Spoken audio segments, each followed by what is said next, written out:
I don't think we can say that there is a caste system prevailing in universities or in colleges.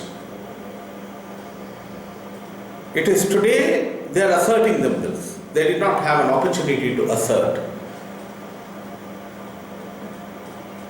in our society. And we have got to look at the background of who practiced caste in this country. Caste was practiced by Brahmins. In the case of Andhra Pradesh, upper caste such as Reddis and Kammas and Velamas. And historically, if you look at a Reddy association was formed almost 100 years ago. A Kamma association was formed 75 years ago. A Velama association was formed. If you look at any backward class communities, SC and STs, they were not having any kind of an identity. They did not even have any organization or any association. And now it is first generation learners who are coming into universities and colleges all over the country. They are asserting themselves. They are asserting their democratic rights. They want their identity. And in the process of their identity, so they did not have access to education. They did not have access to any economic opportunity. They did not have any employment. So in the process, they were excluded from all sectors, whether social sector, economic sector, and modernization. When they were excluded, they have been excluded, so they started asserting themselves. So we have got to look at in terms of assertion. In a democracy, all sections have got right to assert, and now students are having their own organization. They are having their own identity, and then trying to fight any kind of an oppression. And they were oppressed for centuries in their villages, in their towns, and in fact when they came to universities also, where they have been oppressed. Let us look at one or two social movements which have taken place in this country. Let us look at the Mandal movement. The entire society was against the Mandal movement. There were major movements which took place in India. They were against reservation policy. If you are not going to be getting 50% of the population, that is the OBCs, into reservation, and if you are not going to be getting the scheduled castes and scheduled tribes into the reservation policy, which is called affirmative action. And I would like to say that the reservation policy and the affirmative action is nothing peculiar to India. It is there all over the world. It is there in America. Blacks are given opportunities there to get into universities and colleges. But blacks are brought into the media deliberately so that it can reflect the diversity of that country. The diversity of India is never reflected in economics or politics or in any kind of a social activity. So that is where these movements started growing in a big way, in a big way. And I think we got to look at the context of India when you talk about one of the major ways of modernizing our society is education. Where are the educational opportunities for them? Educational opportunities are totally lacking in this country. There are no good colleges in rural India. There are no good colleges in towns. They are not having access to modern education. They should have access to English medium education in the context of globalization. Where is that quality of education? Only in this country we find different kinds of schools. We have international schools, we have national schools, we have convent schools, we have Navodaya schools, we have schools for defense personnel children, but panchayat schools, etc. Look at the discrimination in education in this country. One of the ways we should go about bringing is quality education for everyone. Constitution talks about as a fundamental right to give quality education to every child. 67 years of democracy as passed in this country, we still have to acquire quality education. As long as we do not get that kind of a quality education, where will they go? In the context of globalization, in the context of privatization, everyone is talking about that we need to have skill-based labor. skill-based efficiency. We do not have that kind of a skill-based efficiency because they do not even have access to this modern education. And today, education is also getting privatized in a very, very big way. There are about already about 170 private universities in this country. Where will these children or first generation learners come when the government is reducing subsidies, government is cutting down on hostels, government does not want to invest in education. So that is one of the major factors I think we need to look at it. And then the other factor we need to look at in major detail is the discrimination they have been facing all along in their life. Discrimination is there in society, discrimination is there in schools, discrimination is there in colleges, discrimination is there in universities.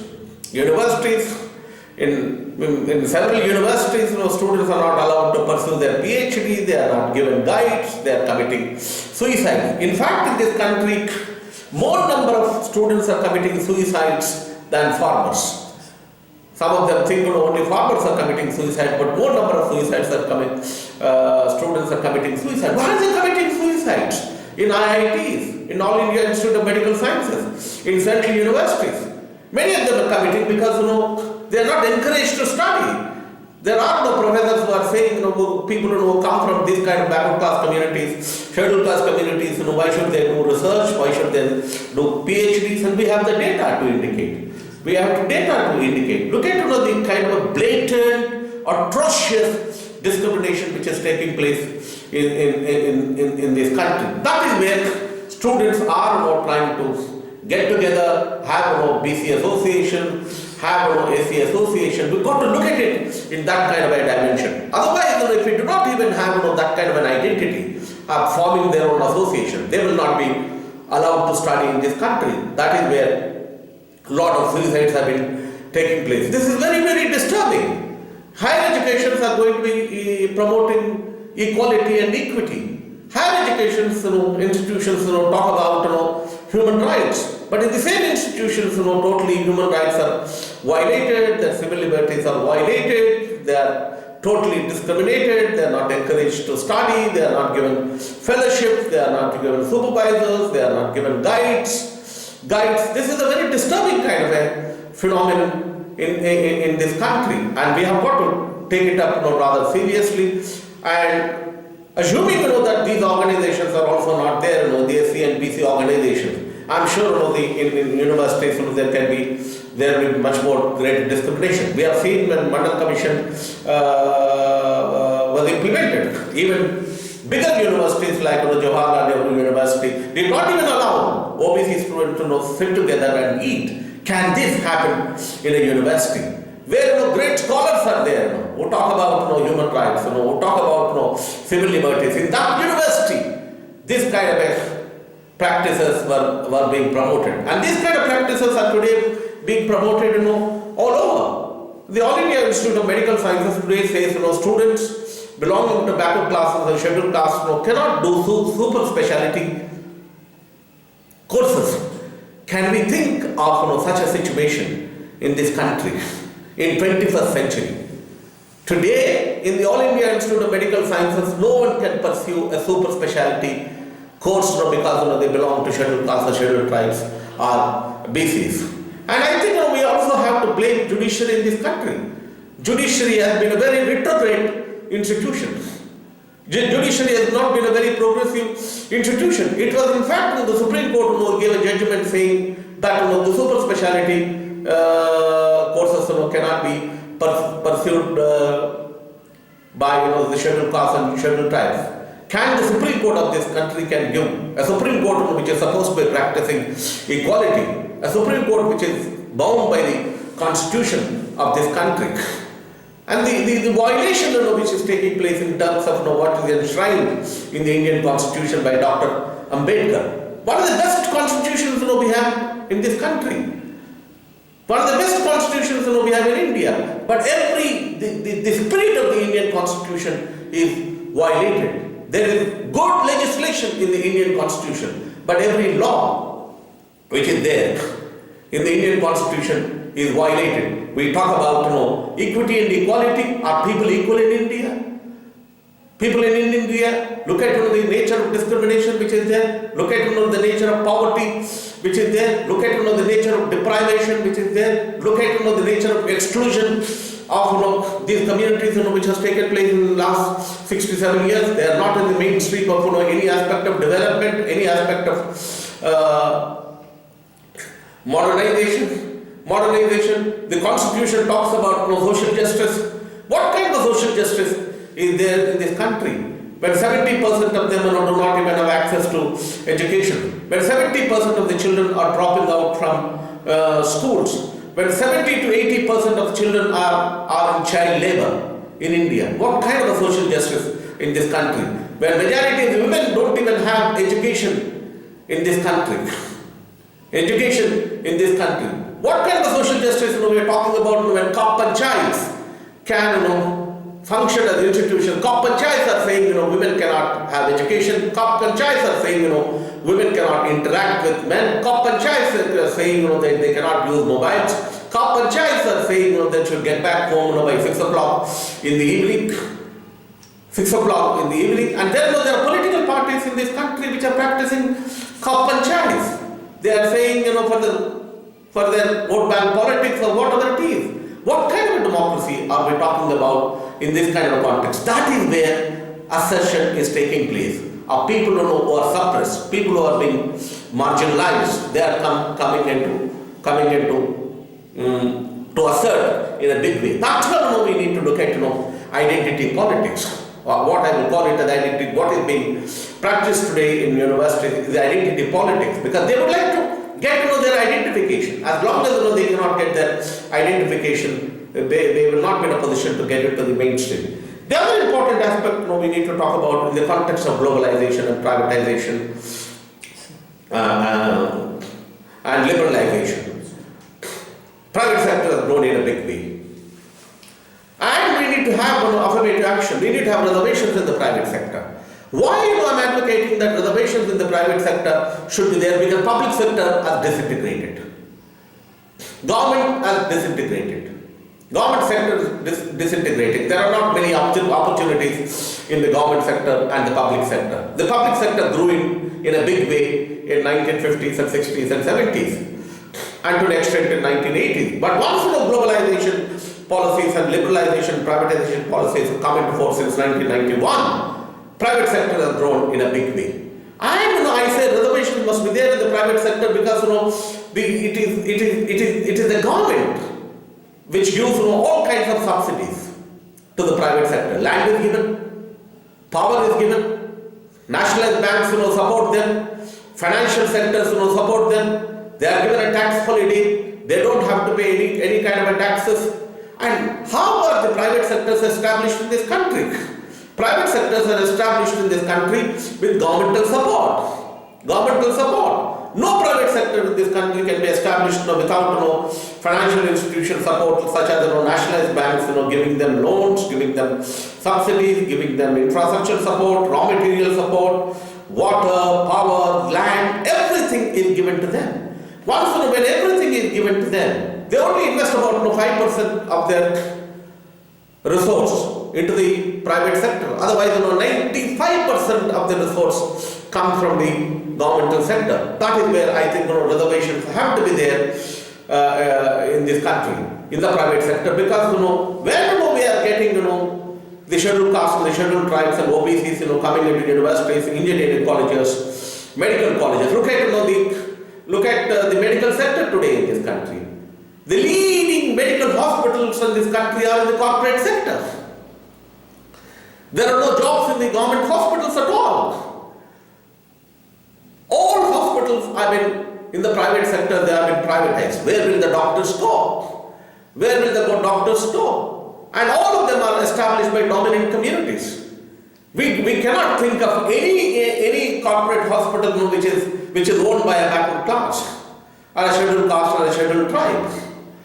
All institutions are under their control. Look at the media. The entire mass media in this country is owned by the upper caste. There is not a single institution institution in this country. Information is power. Media is power. To their power, through the media power, they are trying to control economy, they are trying to control politics, they are trying to set an agenda for this country, political agenda for this country, social agenda for this country, economic agenda for this country. The media as an institution. And media is supposed to be a people's institution. Media is supposed to be expressing people's voice. It is supposed to be giving voice to the voiceless. And whose voice it is giving? It is giving the voice of the corporate sector. It is not giving voice of the people at all. If you look at, make an analysis of the mass media, you will not find, any news relating to the backward classes, any news relating to the scheduled classes, any news relating to their problems.